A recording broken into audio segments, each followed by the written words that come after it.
क्षमा वीरों का आभूषण है। मनुष्य में अनेकों कुप्रवृत्तियां होती है जो उसके जीवन को गलत दिशा की तरफ धकेलती है। उनमें क्रोध, मान, मद, कसाया, परिग्रह, लोभ, असंयम प्रमुख है। क्रोध की सबसे ज्यादा बुरी आदत होती है।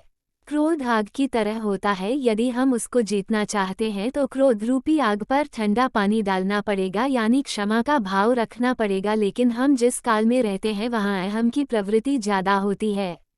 ये बात बच्चों में भी पाई जाती है। यदि हम किसी बच्चे से यह कहे कि तुमने गलती की है, सॉरी बोलो, तो उसका अहम आगे आ जाएगा, वहाँ जल्दी सॉरी बोलने के लिए तैयार नहीं होगा। बड़े लोगों की तो बात दूर है।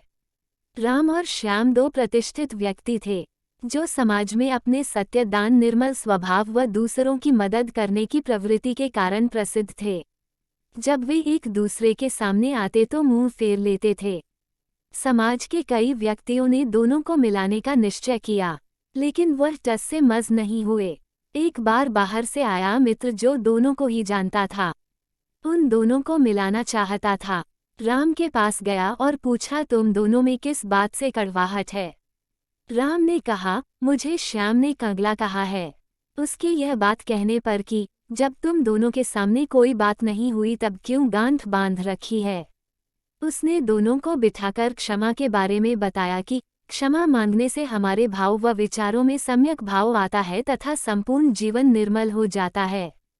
राम और श्याम ने आपस में क्षमा मांगने का विचार किया और प्रेम पूर्वक गले लगे। इसी तरह छोटी सी कहानी दो भाइयों की है। छोटे व बड़े में बहुत प्रेम था। पता नहीं क्या हुआ, दोनों में हो गया। बड़े भाई की बेटी की सगाई का कार्यक्रम था। छोटे भाई को अहम भाव था, लेकिन वह आना चाहता था। बात केवल पद के ऊपर थी। दोनों किसी संस्था के सदस्य थे। बड़े भाई का बेटा समझदार था, संयुक्त परिवार की महत्ता को जानता था।